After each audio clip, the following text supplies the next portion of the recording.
Hello dear children, today we will continue from where we have left completed the last lecture. So it is page number 86, fifth paragraph.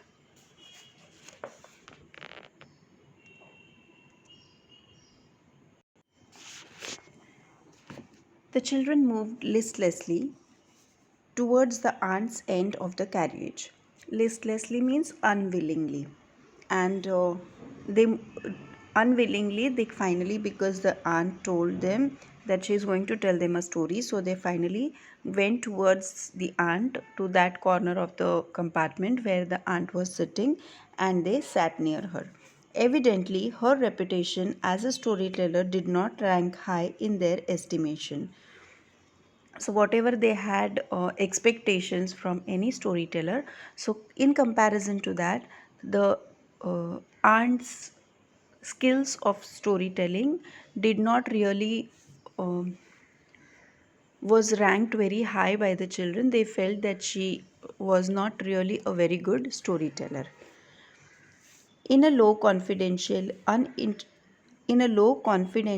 interrupted at frequent intervals by loud pertinent questionings from her listeners, she began to uninter- unenterprise she began an unenterprising and deplorably uninteresting story about a little girl who was good and made friends with everyone on account of her goodness, and was finally saved from a mad bull by a number of rescuers who admired her moral character.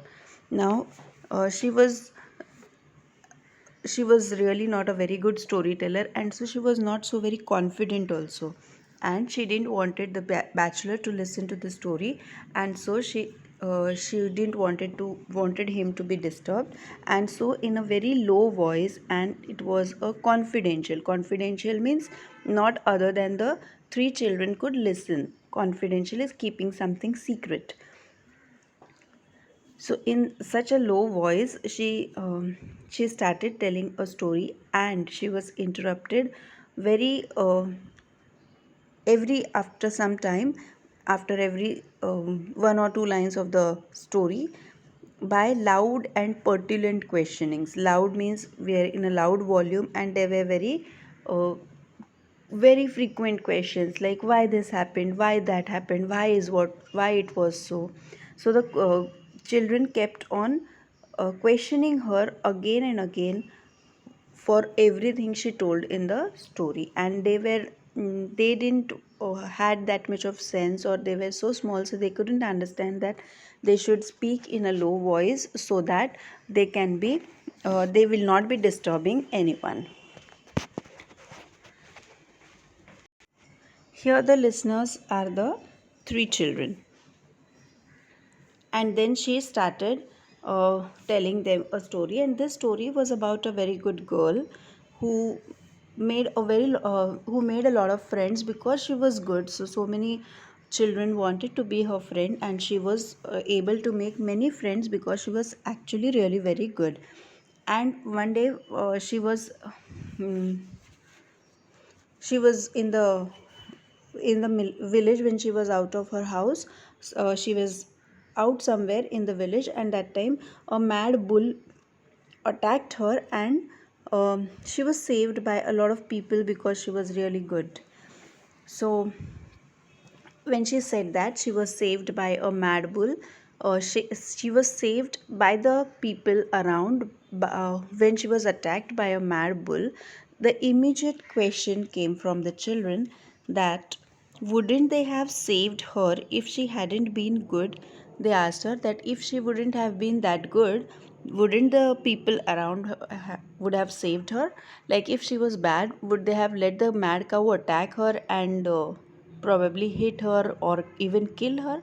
So that was the question demanded the bigger of the smaller girls. This question was asked by the bigger of the small girls. It was exactly the question that the bachelor had wanted to ask. Now, although she was speaking in a very low and confidential voice, still the bachelor could definitely hear the story the aunt was telling, and therefore even he had the same question in his mind that if the girl was not really good, wouldn't she have been saved by the people who were seeing that or who were on that spot? Well, yes, admitted the aunt lamely. But I don't think they would have run quite so fast to help if they had not liked her so much. Now, um,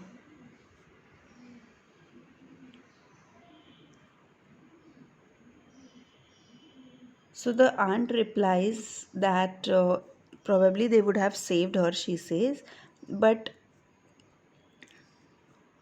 even if she was not so very good, still they would have saved her, but probably they wouldn't have ran so fast as the way they ran this time for the good girl. Now, here lamely means children. She was, when the question was asked to her, even she realized that probably this was not what she wanted to say. So she replied in a very lame means wherein she was not herself convinced with it. But still, she had to satisfy the query of the children, and so she replied that yes, if she wouldn't have been that good, probably they wouldn't have ran so fast as they did this time. It's the stupid story I've ever heard, said the bigger of the smaller girls with immense conviction. Now, this bigger girl amongst the two girls, so she said that this was the most stupid story she had ever heard, and she was very much convinced by it. She was immense is very large and conviction is wherein you are very sure. So with a very surety she said that this was the most stupid story she had ever heard.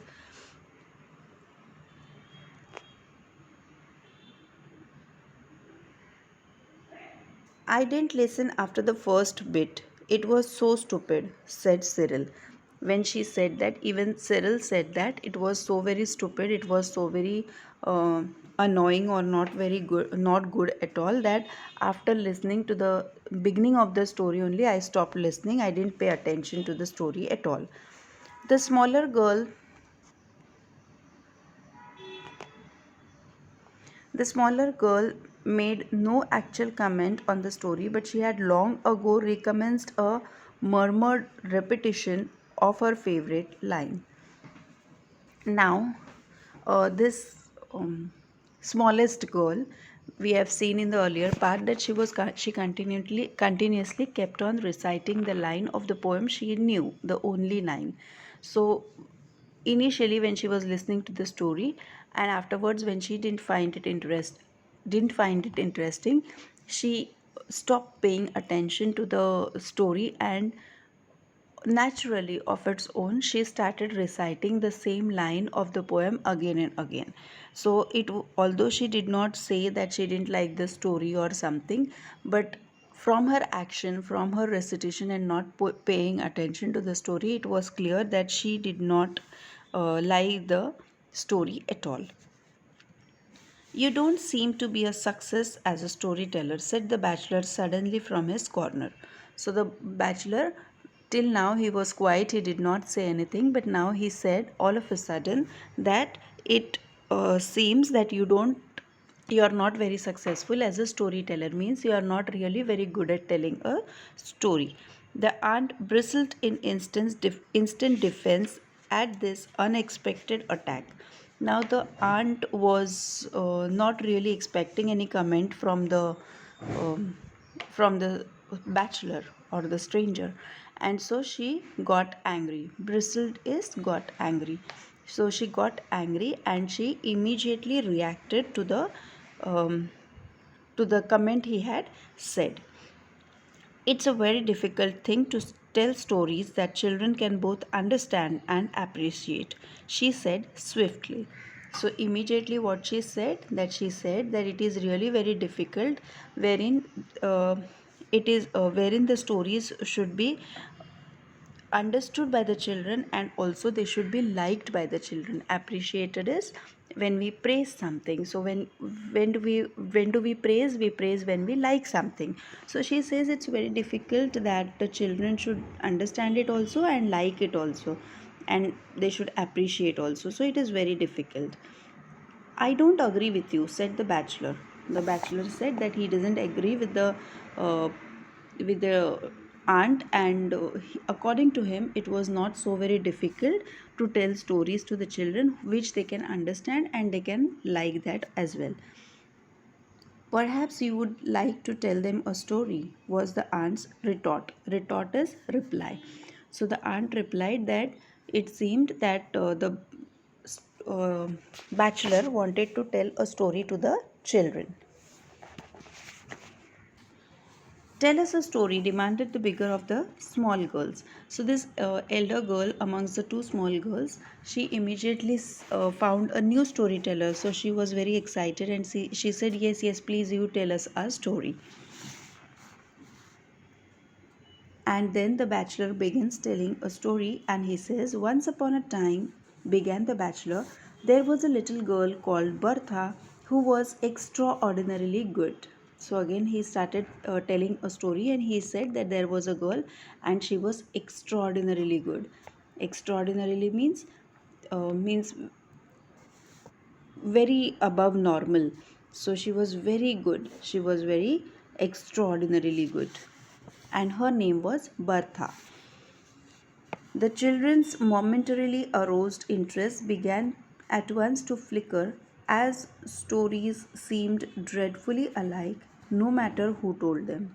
So, the beginning of most of the stories is like this, that there was a girl, she was very beautiful, or she was very intelligent, she was very hardworking, she was all the good qualities. So, when they came to know that the bachelor is going to tell a story, they were very excited, and um, they were really waiting for the story to be heard. But then when the bachelor started with the same beginning, their interest started reducing, because they thought whoever tells the story, whoever may be the storyteller, but the story remains the same, and therefore their interest began to reduce. Now, flicker means, we have seen that the um, lightings which we use to decorate at the time of Diwali or Christmas, those keep on, they are on and off. That is called as flicker, or reduce and increase. Like the stars, they twinkle, they flicker the light.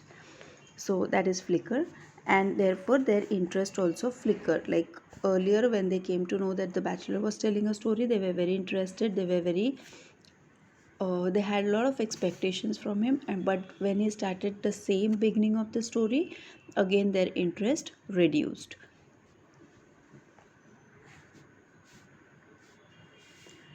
She did all that she was told, and she was always truthful. She kept her clothes clean, ate milk puddings as though they were jam tarts, learned her lessons perfectly, and was polite in her manners. So, here in this paragraph, the stranger or the bachelor is describing the qualities of the character in the story called Bertha. So, this Bertha, who was extraordinarily good, she used to do, these are all her qualities. You may find them useful in the completion of a web. Probably qualities of Bertha as described by the bachelor.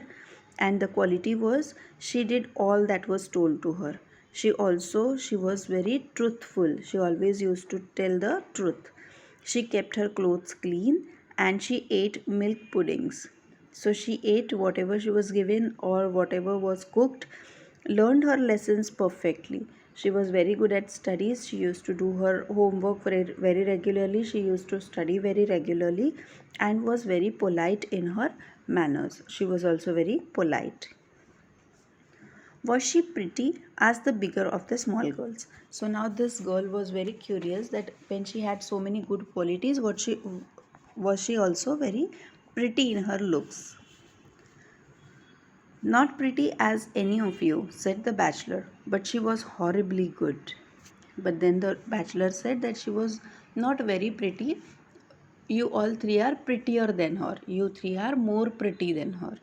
But then he said that although she was not pretty, but she was horribly good.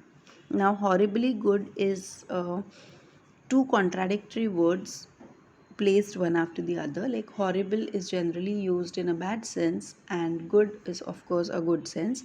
So, these words with opposite meanings are placed next to each other, which gives a very different feeling. And there was a wave of reaction in favor of the story. The word horrible in connection with goodness was a novelty that commended itself. So when these children also heard this word horribly good, even they were their interest in the story arose. Even they found that this was something very different, because horribly is never generally used in connection with goodness. So they were also a bit curious, and their curiosity, their interest again arose in the story. Commended means proved acceptable. So they now started accepting the story, and they were interesting. They found it to be interesting. It seemed to introduce a ring of truth that was absent from the aunt's tale of infant life. Now they felt, it appeared, it seemed that it was introducing, it was they were getting something new to know about, and there was the interest was aroused among the children, and they were more curious, which was not found in the aunt's story. So we come to the end of part 1, and we will continue with part 2 in the next class. Thank you so much, children.